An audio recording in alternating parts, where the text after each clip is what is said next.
क्यों मिलेगी? मैंने तो कभी नहीं कहा था कि मुझे यहाँ महल लाया जाए। ये कैसी मुसीबत है?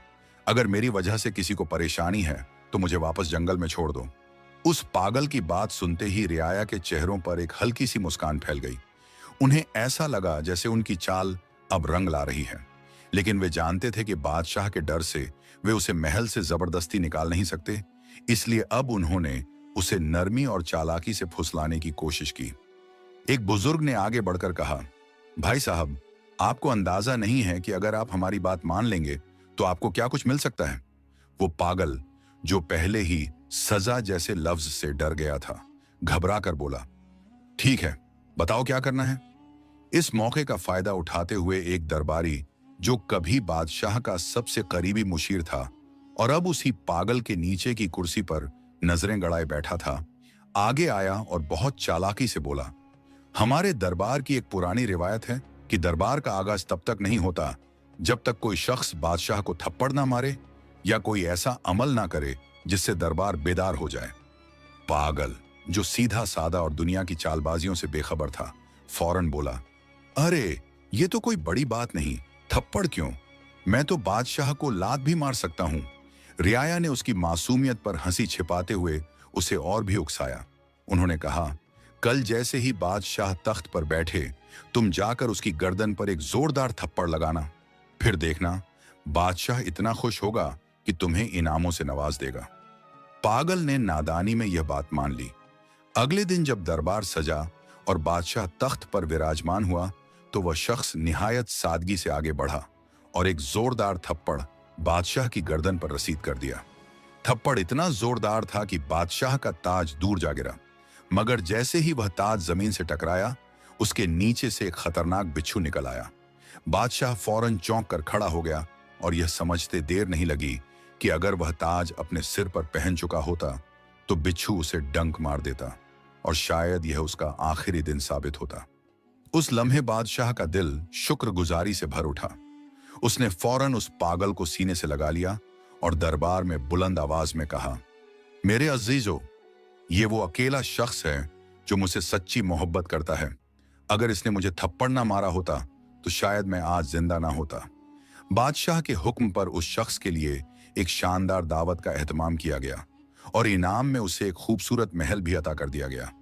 अब वह पागल नहीं रहा, अब वह उस सल्तनत का सबसे इज्जतदार और सबसे अजीम शख्स बन चुका था जिसे खुद अल्लाह ने इज्जत बख्शी थी। रियाया, जो पहले ही उस पागल से हसद में डूबे हुए थे, अब और भी ज्यादा बेचैन हो गए। उनके दिलों में यह खौफ बैठ गया कि अगर यही सिलसिला चलता रहा तो वह पागल एक एक कर उनकी तमाम कुर्सियों और रुतबों का वारिस बन जाएगा। चुनांचे वे आपस में सरगोशियां करने लगे, यार ये बंदा तो बहुत तेजी से ऊपर जा रहा है, कुछ करना पड़ेगा वरना हमारी इज्जतें, हमारी ओहदे सब खत्म हो जाएंगे। दूसरी तरफ वो आधा पागल, जिसे अब एक आलीशान महल में जगह मिल चुकी थी, दिल ही दिल में सोच रहा था, ये दरबारी लोग कितने सच्चे और हमदर्द हैं। देखो तो कैसा शानदार मशवरा दिया था, मेरी तो किस्मत ही पलट दी। वो अब पूरी तरह से भरोसा करने लगा था कि ये लोग जो भी कहेंगे उसमें उसकी भलाई ही होगी। अगले ही दिन रियाया दोबारा मशवरा करके उसके महल पहुंचे। अंदर से वे जल रहे थे, मगर उनके चेहरे पर झूठी मुस्कुराहट सजी हुई थी। उनमें से एक दरबारी ने बड़ी नरमी से बात शुरू की, भाई साहब, कल वाली तरकीब कैसी लगी? सोचो अगर आपने थप्पड़ न मारा होता तो बादशाह आप पर शक कर सकता था और शायद सजा भी दे देता। पागल, जो अब आराम से महल की नर्म गद्दियों पर बैठा था, मुस्कुराकर बोला, हाँ हाँ, आप लोग तो बहुत नेक हो, आपकी तरकीब ने मेरी तकदीर ही बदल दी। रियाया ने इस मौके को गनीमत समझा और अगला जाल बिछा दिया। दरबारियों ने फिर बात छेड़ी, अब एक और छोटी सी तरकीब सुनो। जब सुबह दरबार लगे और बादशाह तख्त पर बैठने लगे तो तुम फौरन जाकर उसकी कुर्सी पीछे से खींच लेना।